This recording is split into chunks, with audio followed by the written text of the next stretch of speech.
What's up, nerds? Let's talk about quadratic inequalities, which you should be familiar with. We've reviewed inequalities this year already, but we're going to add quadratics into the mix. So we're still looking for the set of all values that's going to make that inequality true. And so before we jump into that, let's review our symbols real quick, which we're adding some vocabulary to. So our less than and greater than signs, we can call strict inequalities or strong inequalities. And the reason behind that is because that symbol is purely an inequality. That's all it is.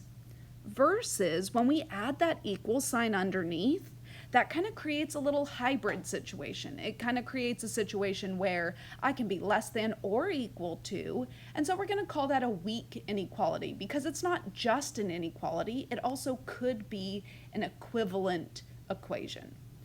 So that's where that vocabulary comes from. And we're going to break our investigation into these inequalities into two separate parts.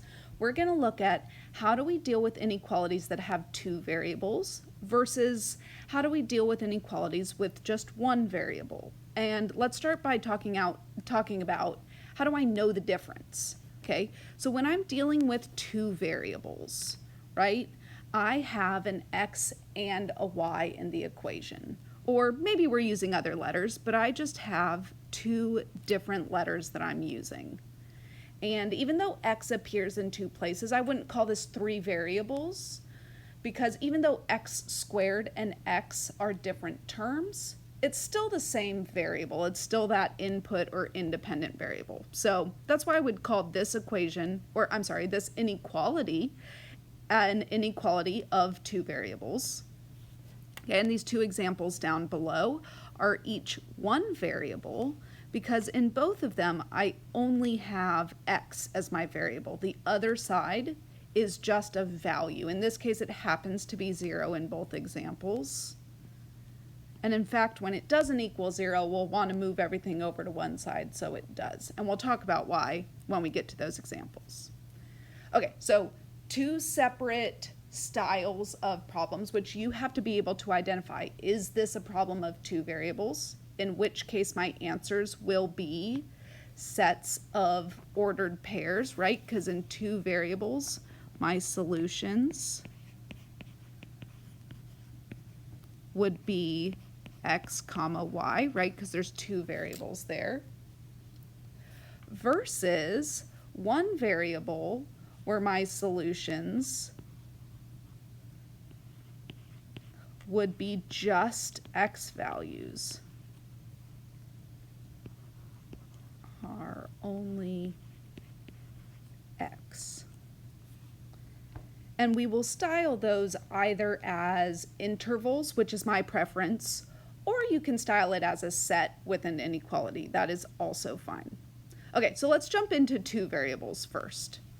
So when we are solving an equation of two variables, the easiest way to do this is to graph, because otherwise it's really hard to identify the set of all ordered pairs that would make this inequality true. Okay, so I'm going to jump into graphing this. We can graph it using that axis of symmetry formula, it looks like. So negative b over 2a. Okay, and I can find the y value of my vertex by plugging that value into the equation.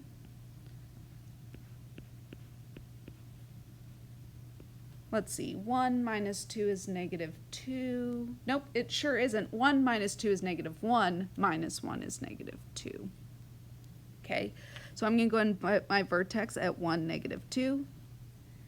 And then the a value is just 1, so I can use that normal quadratic pattern. Over 1, up 1, over 1, up 1, 2, 3, over 1, up 1, 2, 3, 4, 5.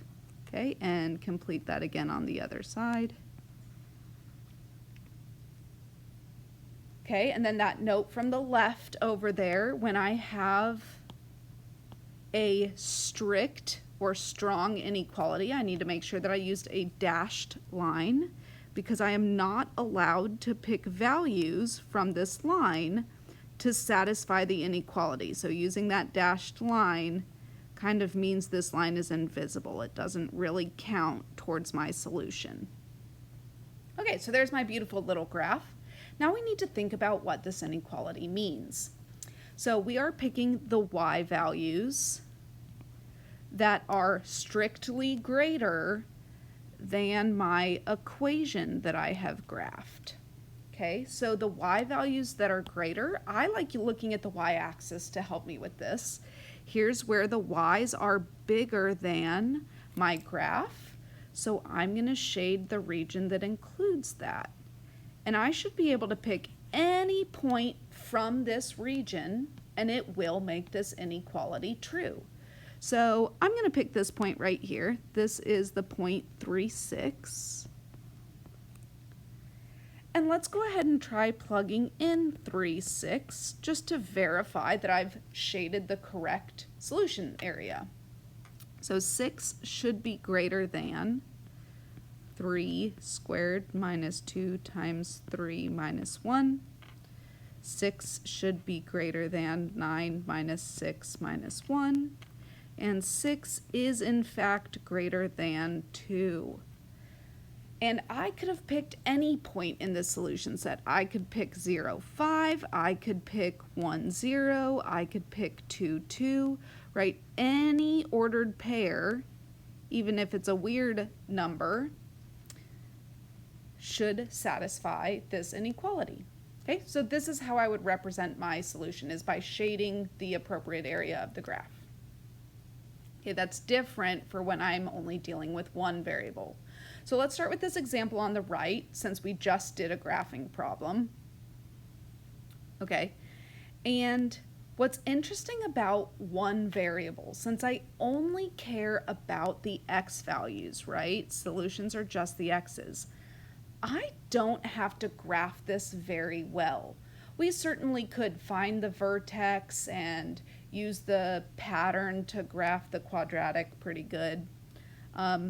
And in fact, it looks like I already have the vertex on there, but I'm going to erase that because we don't need it. We just need to focus on the zeros, because since the solutions are only the x values, I'm only going to look at the x-axis and figure out which x values are going to make this inequality true. Okay, so we get to sketch it, we just have to focus on the zeros, and these end up being not very pretty zeros. So we have two options. Find zeros. One of which is to use quadratic formula or completing the square.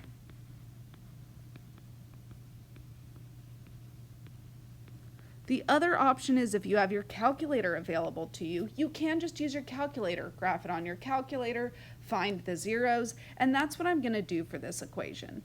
So I'm going to use my graphic display calculator, and I have discovered that the zeros are at x equals negative 5.18 and at x equals 3.18.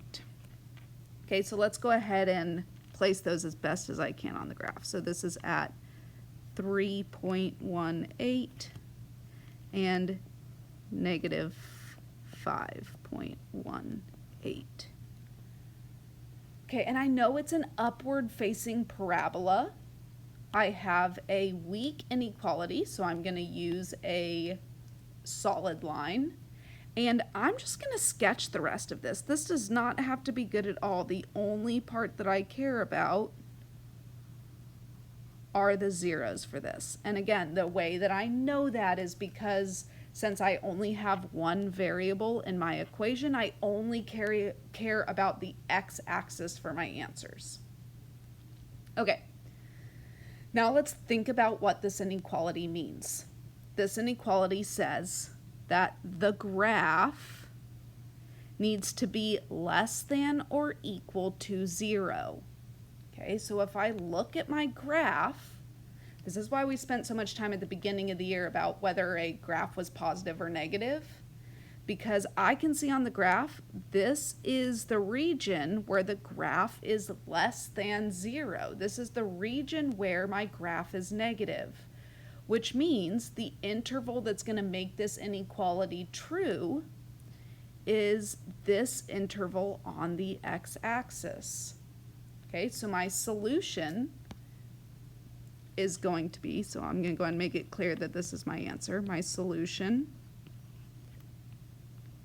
is going to be, I can pick any number, including the endpoints, any number between negative 5.18 and 3.18.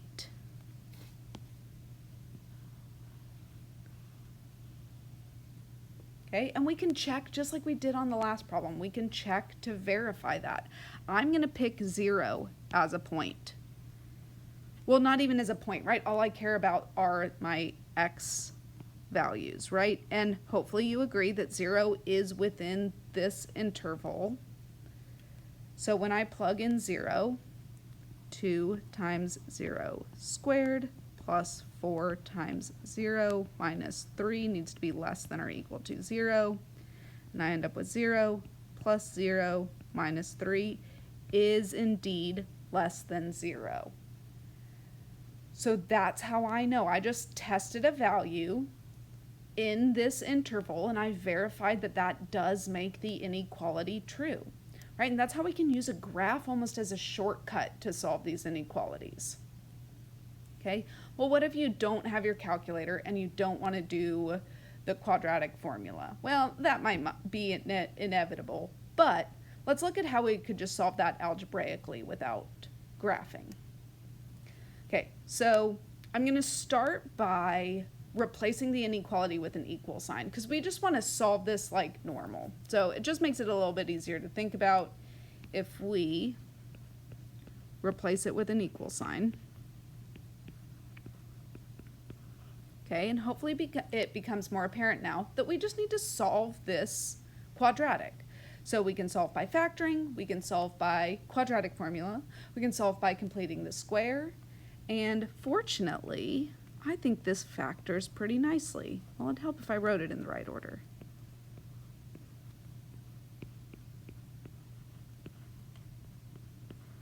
Okay, and I can double check that real quick because x times x is going to be x squared.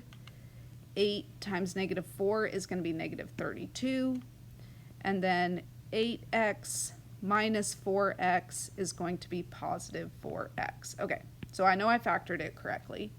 Now I can use that zero product property because if I have two things multiplied that equal 0, one of them has to be 0. So 8 plus x is 0, or x minus 4 is 0.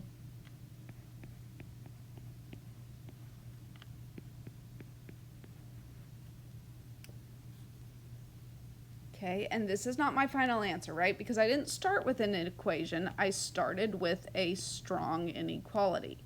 Okay, so let's read my steps above what I'm supposed to do. We want to plot our answers on a number line. Okay, so here's my number line. I'm going to put negative 8 on the left and 4 on the right. Okay, and then it says we want to test values around the solutions. Okay, so I can test over here, maybe like negative 10 would be pretty easy to plug in.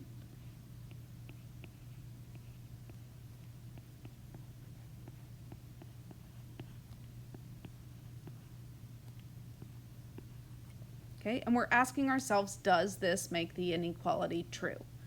So 100 minus 40 minus 32 needs to be greater than 0. So 100 minus 40 is 60. 60 minus 32 is going to be 28. Oops, got ahead of myself. Yep, that works. Okay, if I were to test a value in between here, maybe like 0. 0 is in between negative 8 and 4.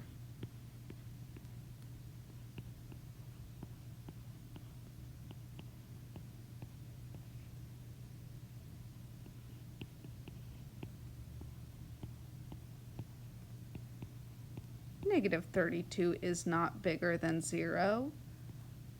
So I know that this interval in the middle is going to make the inequality untrue, right, or false. Okay, and if I were to check any number from this region, and I'm just picking random numbers. You didn't have to pick negative 10 for the first one. You could have picked negative 9. You could pick negative 100. You could pick negative 8.5. You can pick any number. So again, my choices, I could pick 4.1. I could pick 5. I like picking easy numbers to multiply, so that's why I typically pick 10. And I don't even have to solve this. 100 plus 40 minus 32. I don't know what that equals, but it sure as heck is bigger than 0. So I know that my solutions are going to be all the sets of numbers that are less than negative 8 or greater than 4.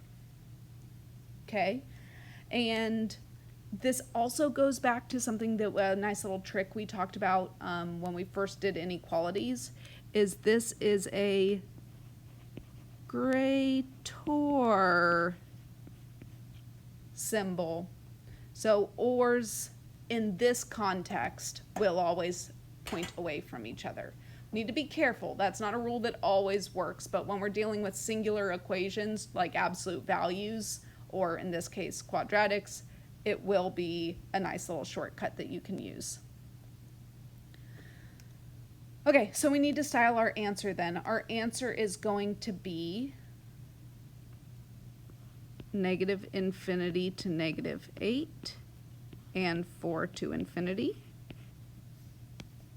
Or you could also style that as an inequality. You could also write x is less than negative 8 or x is greater than 4.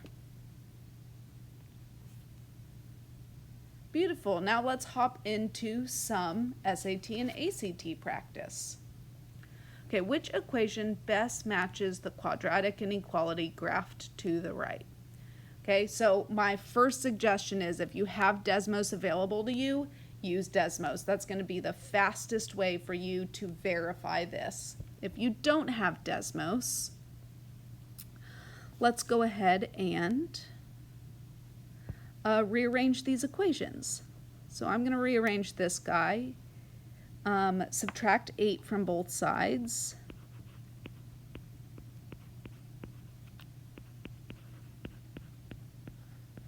Multiply everything by a negative 1. And remember, when I do that, we need to change that inequality symbol, right? Whenever I multiply or divide by a negative,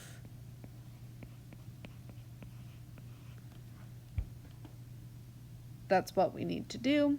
Okay, and without graphing, A seems like a reasonable answer because, again, without graphing, so I don't know for sure that it's the answer, but I have shaded the y values that are greater than the graph there.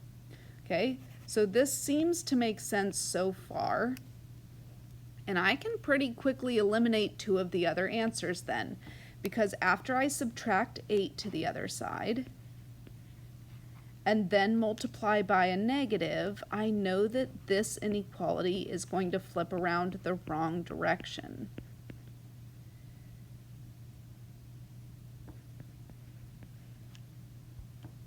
Okay, the y's are less than the graph. Well, no, it has not shaded the y values that are less than the graph. So I know that B is wrong, and similarly I would know that D is wrong. Okay, so then the question just is then, what should the sign of that middle term be? Because again, if I subtract 8 to the other side, multiply everything by a negative, the only difference is the sign of the 6x. Okay, so again, you could graph this. Now that it's in terms of y, you could graph it pretty easily in your graphing calculator. Or let's just look at how maybe this bottom one factors. So this bottom one's going to be x plus 4 x plus 2, which is going to make my zeros at -4 and -2, which I can verify is definitely the case. The zeros for A would be at +4 and +2, so I can verify that C is the answer by graphing. Look at that. Okay, number 2, a great tip for ACT is let's not get bogged down in the context of the problem. Let's glance through and I can see, oh hey, look, I have an equation here. And let's just go straight to the question then. Which of the following values is the least value for D that would support a load of 2,000 pounds? Okay, well, I can, again, just by glancing, the weight in pounds. Okay, so I'm going to replace W with 2,000.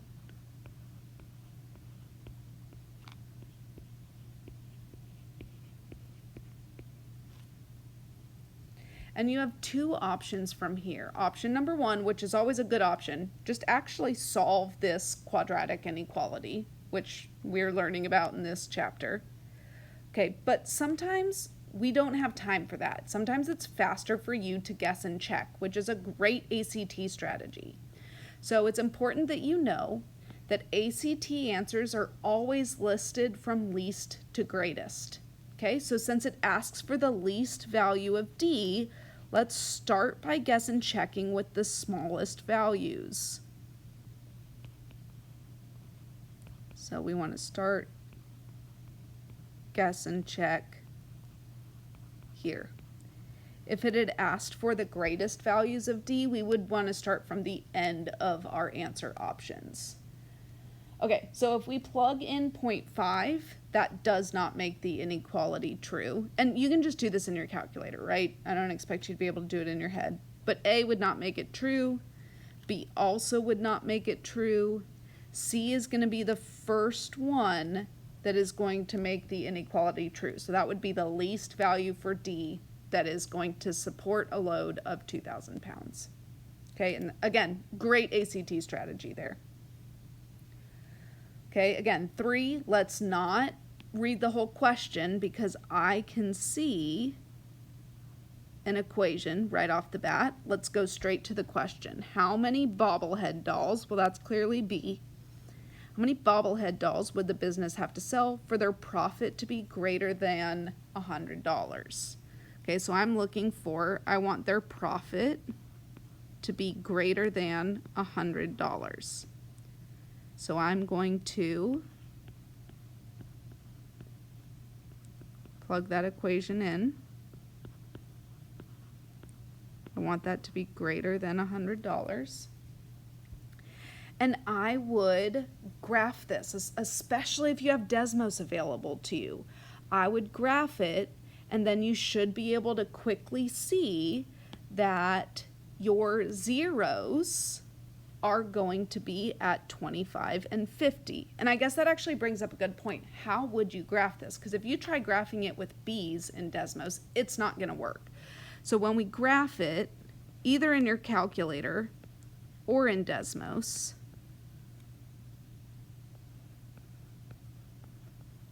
we need to replace those B's with X's. Okay, and this also goes with an important skill of recognizing that we're only graphing in terms of one variable. So that's how I know I'm only looking at the x-axis for my answers. And if we graph it in Desmos, we can graph it exactly like this. If we graph it in our calculator, we would have to move that 100 over to the other side. Okay, number 4. Which of the following is not a solution to the inequality? So this really is just a guess and check. You're just going to have to plug in every single one.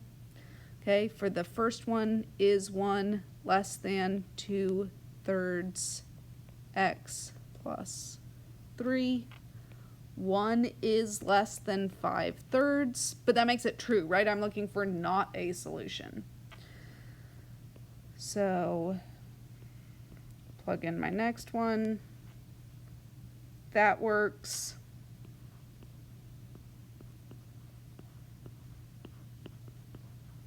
That works. We're bound to get to one that's not true. Here we go. 6 is not less than 3. That's just making sure we're reading questions carefully. Okay, and last one, an archaeologist. Okay, don't read the question. Blah, blah, blah, blah, blah. Which of the following correctly expresses the inequality for the area of the region in terms of width? Okay, so I'm looking for area. Okay, rectangular region, there's a keyword. So I have a rectangle. Obviously, we have length and width then. Okay, the region must have a perimeter of 440.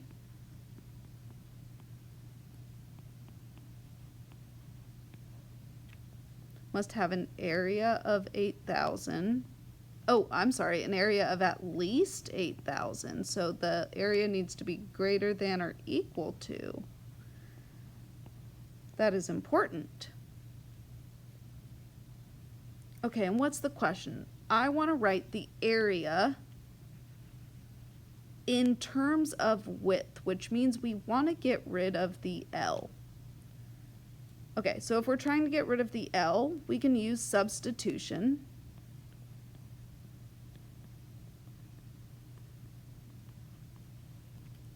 And I'm going to rewrite this. Let's divide everything by 2.